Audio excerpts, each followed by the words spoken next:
3, 4, 5, 6, 7.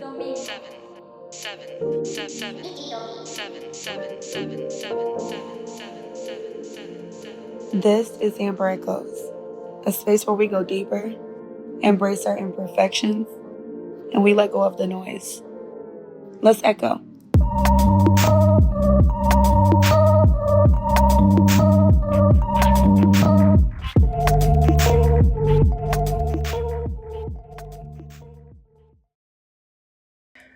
Hi guys, hi again. I think I'm just in shock right now because I'm doing this again for the second time. Today I'm recording the second episode, so this is going to be great. I'm super excited because I have my best friends with me right now. For the purpose of the video, I'm not going to disclose their names, but you guys are probably going to hear them oftentimes throughout the podcast recording. The best way for me to kind of explain what I'm trying to explain or, dissect a thought I'm trying to get you guys to understand is if I'm having raw conversations with people that I feel comfortable with. So you'll kind of see that take place throughout the videos. So yeah, we're here again. Welcome to the second episode. So the name of this episode is The Prison of Praise. And so I'm going to be talking a lot about breaking free from external validation, how complex it is, and why it kind of takes place. Before I do that, I'm going to give you guys a recap of the first episode, The Insecure Therapist, and just kind of like the root of the insecurities and how we kind of transition into like this prison of praise. And so we'll be talking about that today. Today, I'll be diving into the weight of living your external validations. And so just kind of the byproduct of navigating a life where everyone's external validations or everyone's validation for you specifically is the only thing that matters, despite you having your own discernment, despite you having your own perspectives on life. You start to operate in a way where external validation is the only thing that uplifts you or the only thing that motivates you. So that's what we're going to be digging into today. What happens when we let others hold the pen to our story? We start to live a story of false narratives. We kind of start to move in a direction of not trusting ourselves when it comes to decisions, not elevating in life when we have clearly stated the goals, or we can kind of see the vision but aren't really doing things to kind of get us there. So that's what we'll kind of be going into today. I think the best way for me to go into this story is diving a little bit deeper into my experience when I found out I was pregnant at 17. Yes, I had my first son at 17 years old. He is 15 now, and he is quite the headache, but I love him. But I'm going to dive into that, not so much talking about the pregnancy, but more so conversations I've had throughout that time frame, and just how it kind of developed or transitioned into this approval or seeking approval from other people. I remember going to school. I was a senior, and I was driving up. My grandmother was taking me to school, and she was driving me up to the school, and there were some girls who were walking into the school that were pregnant. And she kind of like made this comment like, "Oh my God, like I'm so happy I don't have to deal with that with you guys. Like I'm just so happy that's not really something I have to be concerned about." And me and my mindset, her saying that kind of shaped this idea that, oh, that is just the ultimate horrible thing you can do. Like that's the most, you know, that's the most harsh thing that could occur in your life. That was my perception based on what she was commenting on. And again, I want to remind you before I say this, I was 17. And so my response was, yeah, like that's crazy. I can't believe those girls are out there doing that. Like I would never, that would never be me in a sense. And so that was kind of the response that I gave my grandmother. Now I'm kind of prettying, I don't even know if that's a word, but I'm kind of lightening it up in a sense, because back then I didn't really have the knowledge to understand or articulate what I wanted to in real time when she said what she said. But that was just my response at the time. And so um, shared that specifically because after that, of course, not too long, I found out I was pregnant.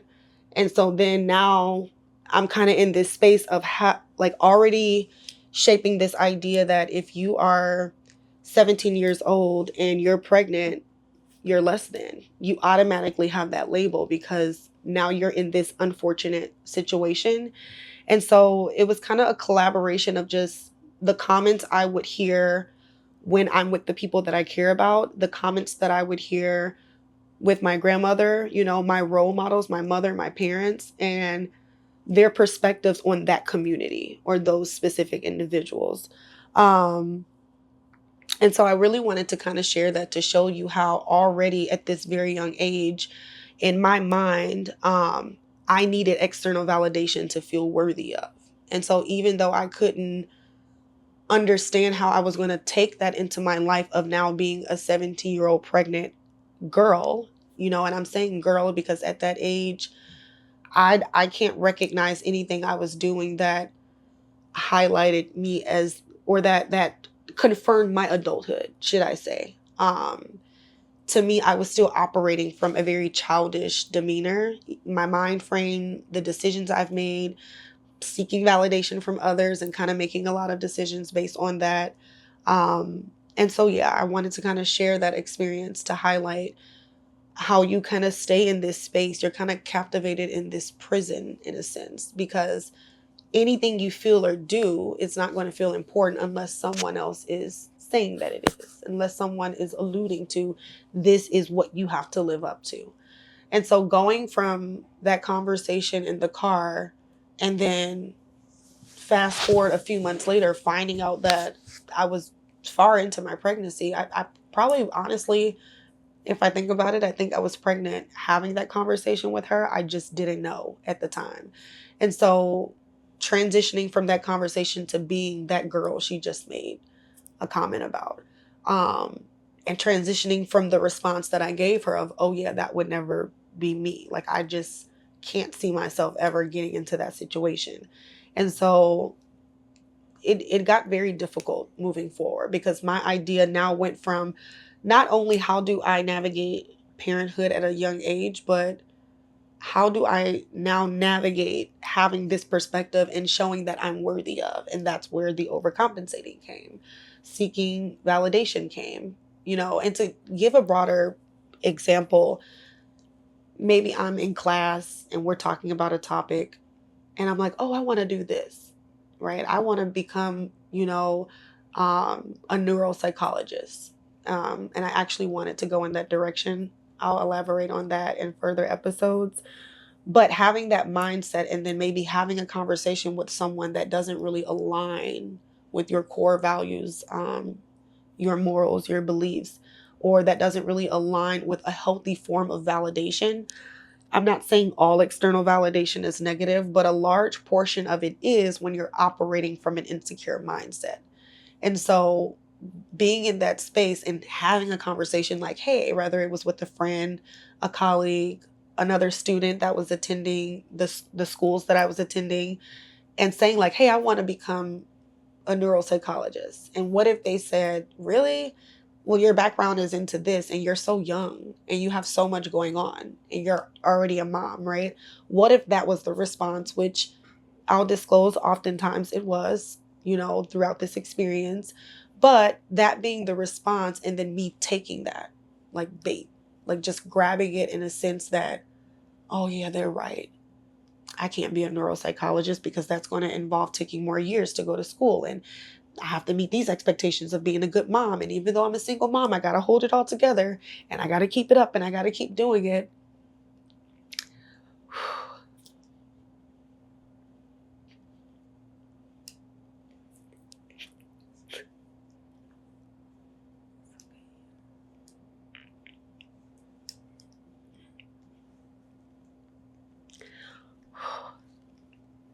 This is the hard part. You're fine. It's okay. Okay.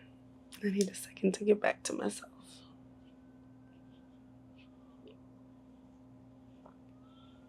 So that's the thing about this podcast that I kind of not feared in a sense, but wasn't looking forward to it. Like, I know there's going to be vulnerable moments when I'm having conversations with you guys because I'm kind of reliving the experience that got me here today.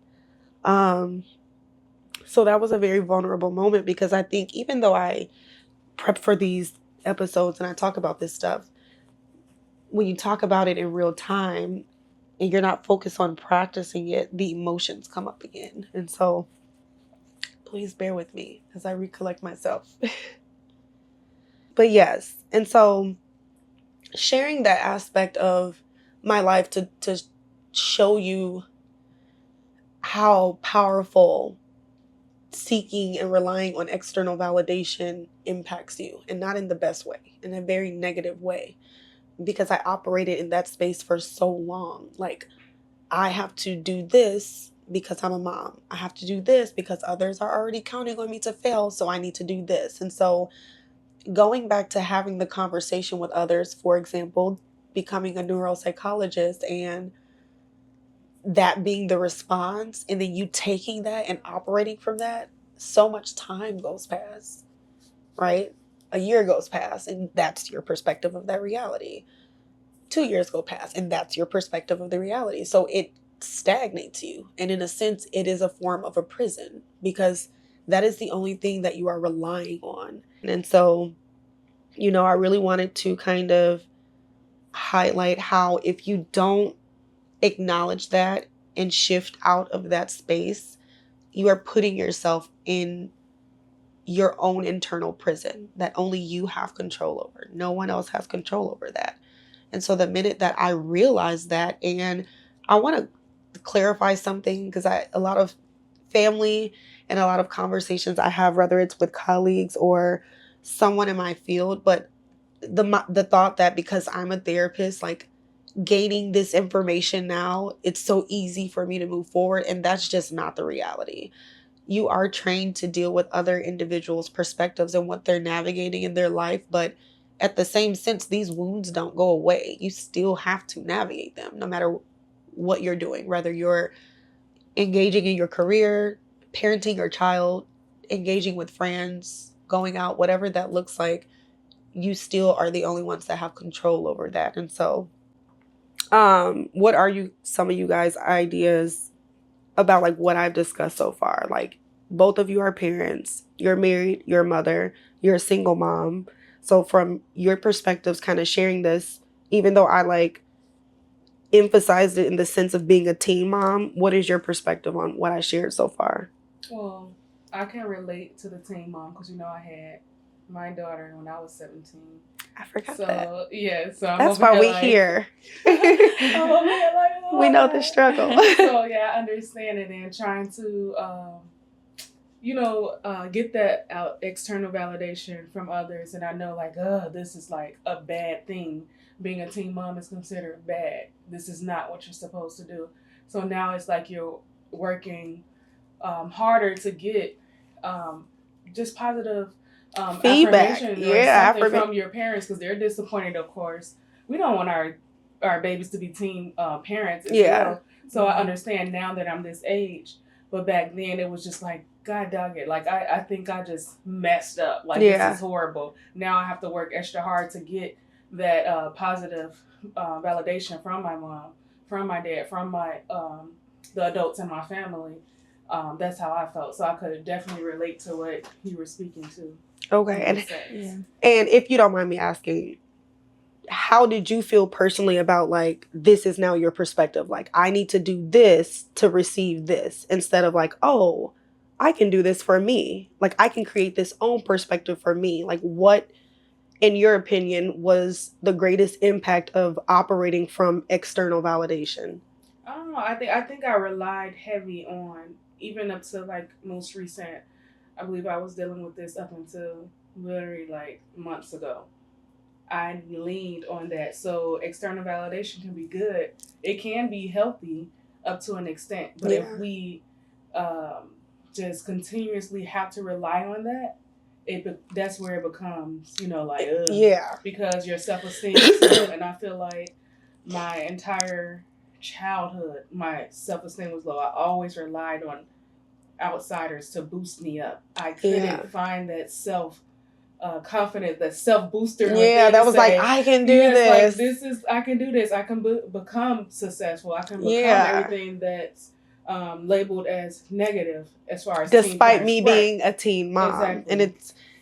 And I don't even think people like emphasize that enough. Like the idea that even though we're teenagers, we still have to be someone's mom. Right. Like at the end of the day, you still have to be this little human's mom. Mm-hmm. So it's like, I think a large population of individuals, including our family, don't really stop to think about how their negative comments impacts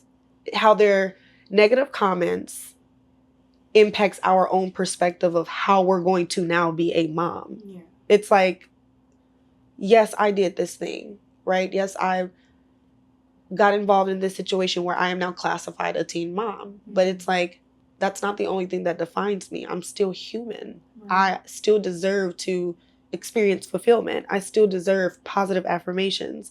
I still deserve positive feedback, not a constant, you're this, you're that. Right. This is what you'll ever be. You're not going to amount to this. You're not going to amount to that. Mm-hmm. And it's like, and I think I talked a little bit about this in the first episode, but like specifically how a lot of times people will ask me like, oh, what drove you into being a therapist, or what drove you into staying into school? And it was very emotional for me to write the script and the prompts for the first episode, because it was my first like realization that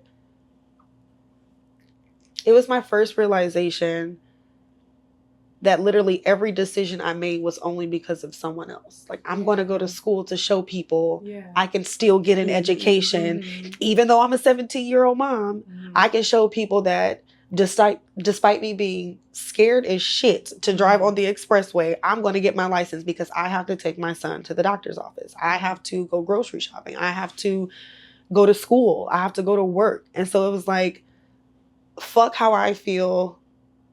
Fuck what I want to do. I'm going to move in this way to show them, to seek external validation. And I'm 33 now. 17 to 33, operating in that space for so long. Let's say that I, for some reason, never became a therapist, and I didn't have the privilege of adopting a lot of tools that I now know is going to put me in a better position. And I just stayed operating in that position. And then you see why people are moving in the direction of relying on public aid, moving in the direction of relying on their environment, right? And what I mean by environment is like me making the cognizant decision to always move in locations where my children's school district is great, where there's quality. And me only getting to that aspect because me challenging myself to want more, but not for me, but because to prove to people, oh, I can do this. So it's just like this cycle, like birthed this beautiful thing in a sense where I'm established and I'm very proud of myself as a single Black mother, but I'm depleted. I'm tired. I'm exhausted. I'm fortunate to have a work from home job, but I am exhausted. Mm-hmm. I am tired.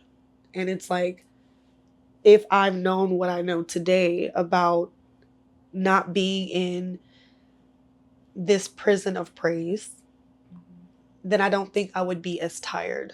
I don't think I would be as exhausted. I don't think my temper would be as short with my children. I don't think my attitude and perspectives about life would be as negative. Having conversations with my friends and saying, and it's just kind of like, yeah, they know something depressing is coming, but being in that space because you're operating in this prison. And it's like, you're not going to get out of that until you recognize that. So I talked a lot about the emotional cost of relying on external validation to improve life or for fulfillment or for achievement. And I think I'm going to use this opportunity to introduce the concept of self-abandonment. And that's technically when you pursue others' approval instead of your own. And so keep that in mind when you're going through the self-awareness phase and you're going through the applying the tools phase, keep in mind that when you put yourself, or when you're operating from a space of external validation as a needs to grow, that's when you kind of put yourself in this space of self-abandonment. And so wanted to add that to like the emotional cost and like how it's taxing to your overall perception of who you are. And in regards to self abandonment, some of the harmful effects of like relying on validation that's not coming from you, or validation that's only coming from others and you don't partake in that experience at all, it also creates feelings of inadequacy. So, what I mean by it creates feelings of inadequacy, it kind of keeps you into like this space, this absence space, should I say, um, of needing approval from others. And so, I'm referring to this as kind of like an absence space because, again, in order for you to feel like you're thriving, or in order for you to accelerate, you're relying on the approval of others. And that can be very emotionally taxing. Um, and so now we're going to talk about breaking free. I'm going to, of course, and I talked about this in the first episode, the first segment of the podcast is always going to be the personal experience. So highlighting my struggle, highlighting my personal experience and how it shaped my identity today. And then this is the part that I'm hoping benefit you guys moving forward. But I do want to talk about some therapeutic insights that I not only practice with my clients who may be experiencing similar struggles or challenges, but also things that I've done and had to do to get out of that space, to break out of that prison. Um, Recognizing the signs of external validation dependency. A lot of people, unfortunately, when you're in this space, no one wants to admit, oh, yeah, I only thrive when I have external validation. I care what others say. No one's really going to say that out loud. And not that it matters that you need to say it out loud, but it's the fact that you need to know when it's happening to you.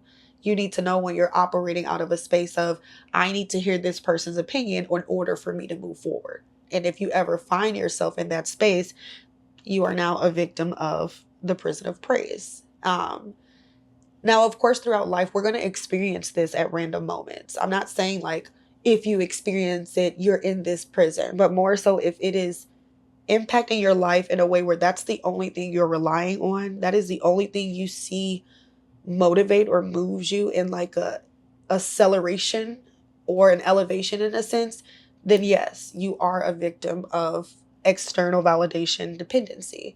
And so that's the first step, recognizing if you're in that space, if the particular things we kind of talked about today and expressed today applies to you, and knowing that just because you're aware of it, it doesn't make you this weak individual or this unimportant person. It just means that for whatever reasons, whatever experiences you navigated, you fell into this space, or you fell into this category, should I say, of needing external validation to thrive.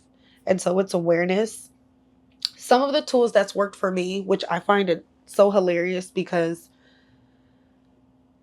I hope none of my clients comment on this when they hear me say this. I used to be so opposed to journaling. It was just like, what?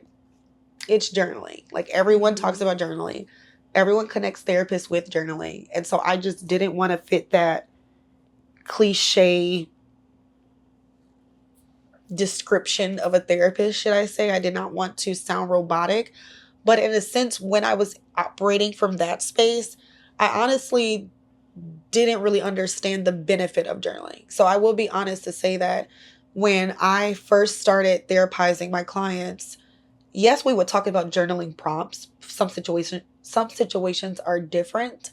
However, for me, I wasn't really doing that around that time. So even as a clinician, I wasn't really learning the benefits of what journaling could do for me per se when I was operating in that space. Some of the things that I started to write about when I kind of got out of this world of living for external validations, was, what am I proud of? There's so much criticism that you hear, and we talked a little bit about that being like a teen parent.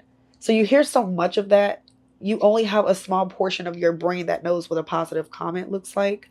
Um, and so I think for me, I had to start telling myself, like, okay, what are you proud of today? Like, what did you do that you're proud of today?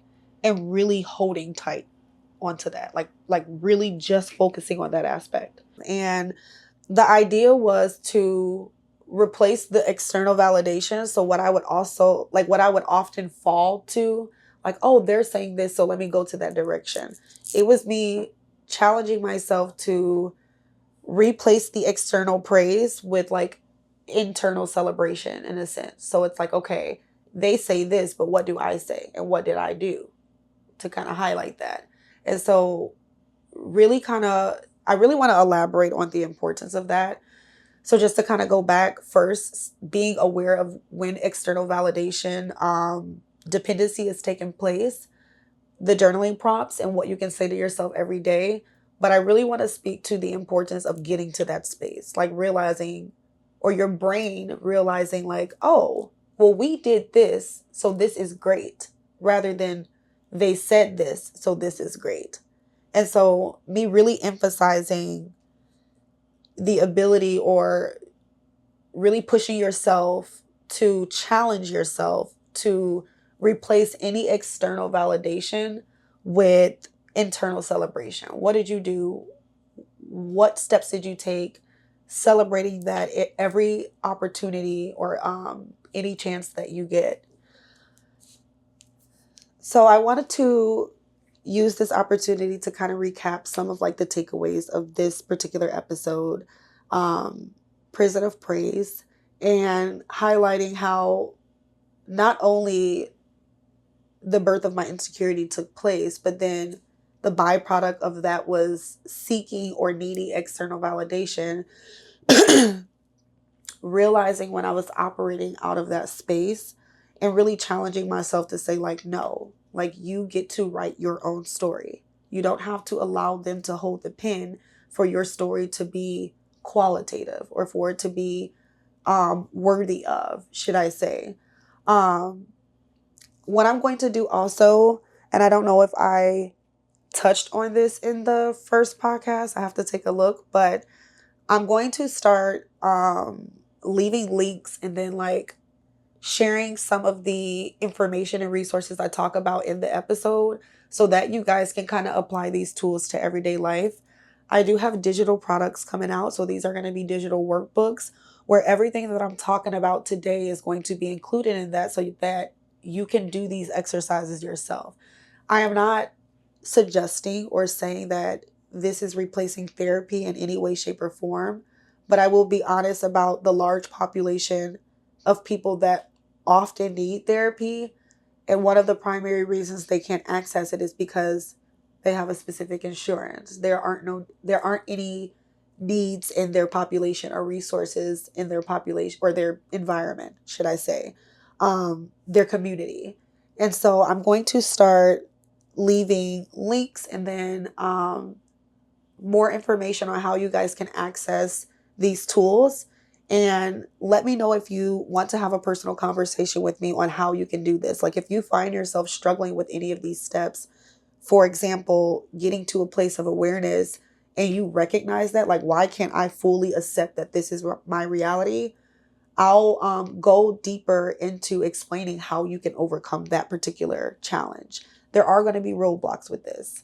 And that's one of the realities that I had to face getting to this space of awareness, that just because I had the tools doesn't mean I knew how to use them. So I had to challenge myself to put myself in the position to use them. And so, yeah, I'll have all of that good information in the digital workbooks. The links, of course, will be attached to all of the videos. They'll be attached to all of the social media sites that I'm on. And they'll be attached to the description box. So, yes, if you need that information, let me know. The next episode is called Survival Isn't Living. So in that episode, I'm going to speak more so on how, because you're relying on those external validations, and because you're in this prison of praise, your mind and your body is now moving in a way where it's trying to survive. And eventually if you stay in that space, you're going to become depleted. You're going to experience burnout. It's going to be a little bit harder for you to utilize those strategies to kind of get out of this space if you're operating from that space for a very long time. So that's what the next episode is going to talk about. It's really going to lean heavy on trauma, or traumatic experiences and how it shapes your views on survival. And what I mean by that is a lot of times people will ask you, like, oh, are you okay? And because you're okay or you feel okay, that response is often, yeah, I'm okay. But it's because your mind is operating in an unhealthy form of survival, in a sense. And so we're going to talk a little bit about that in the next episode.